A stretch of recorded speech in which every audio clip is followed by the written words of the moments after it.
Jerry, you've been to the United States recently. So can you share any story or interesting experience with me? Thank you. Good morning. And yes, I have been to the United States in March to attend the United Nations conference. This time I stayed in New York for 2 weeks. 2 weeks. Yes, I have been to New York many times. But this time, the second time, President Donald Trump was elected.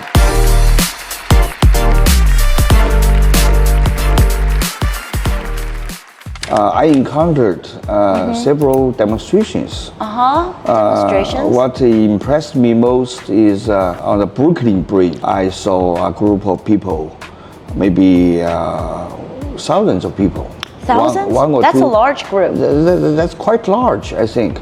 But a very peaceful demonstration, and people holding placards like civil rights, democracy is dead. I was very curious. So I asked one of the demonstrators, and I had a small talk with him. Why you demonstrate? What you demonstrate for? This gentleman told me it was the anniversary of civil rights movement. 200,000 people converge on the nation's capital to rally for civil rights. They come united in one cause. One day right now in Alabama, little black boys and black girls will be able to join hands with little white boys and white girls as sisters and brothers. I have a dream today. In 1960s, as you know, the civil rights movement, which gave great progress of civil rights in the United States.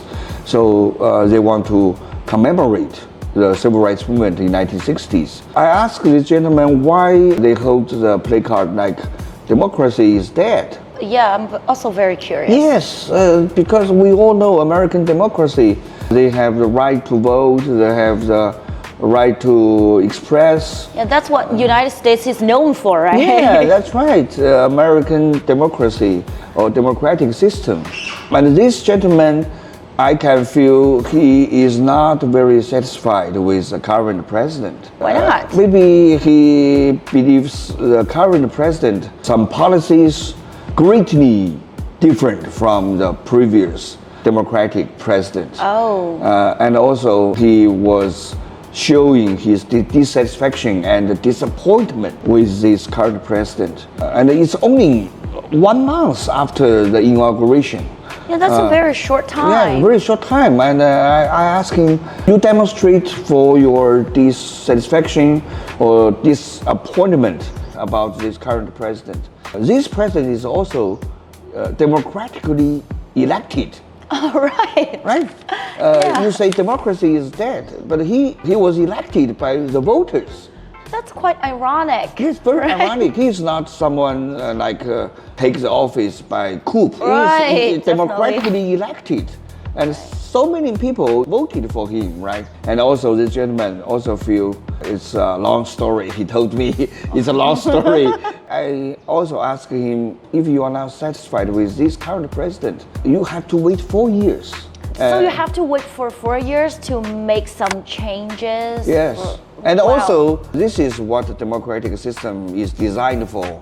You have to wait 4 years. Even though you don't like this president, you don't like his policy, you don't like this administration, you have to wait 4 years.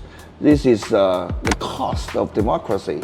And also, he told me, we cannot wait so long because 4 years, he can do lots of bad things. Yeah, and if you're a freshman and then after 4 years, you're going to be looking for a job, And you're going to even, graduate, right? This is the dilemma of democracy, I think. As an outsider, we feel very curious, or we don't understand the 4 years term of a president. Yeah, me and according neither. to U.S. Constitution, a president can be 2 terms, right?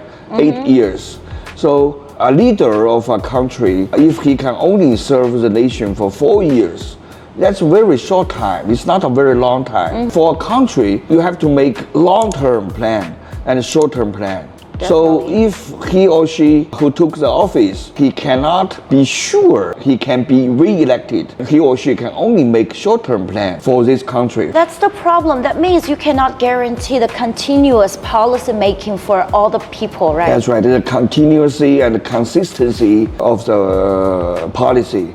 I think the consistency or coherence of national policy is good for the state. And also for the world, actually. Oh, of course, because United States is only superpower in the world. And also, as you see, Donald Trump took the office second time, and he overthrew all the Previous policies? yes, President Biden's policies. So this is a big Wow. change. We can also imagine if Donald Trump cannot be re-elected in 2028. So next president is also from the Democratic Party. What he will do? He will overthrow all the The great changes would take That's place right. again, right? That's right. And for foreigners or outsiders, people not living in the United States, we feel a little bit confused. We don't know what's this good for the country, for the nation, And for the for the people, world. for the world. So I think my friend in the demonstration, he also has the same thinking, but he simply find the problem, but he cannot offer a solution. That's the question. That's a very big question. So that is why he told me at the end of our conversation, he told me that's why we have to demonstrate. We have to let our voice be heard. We have to let people know our feelings about this current presidency. And also, this is our democratic rights. Finally, he told me even we know it's useless. Even President Donald Trump knows people don't like him. He is still in office. Well, let's hope maybe some good changes would happen in the future. Some good changes for the people, for the world. It's not easy, but as a foreigner, as an outsider, it's a very good lesson for me to learn about the democracy in the United States. Right, because we read democracy, like especially the U.S. democracy in the book, right? And this is like how you perceive the democracy yourself. Okay, that's my feeling about my experience in New York. Thank you for sharing. Thank you. Thank you. Talk and Take.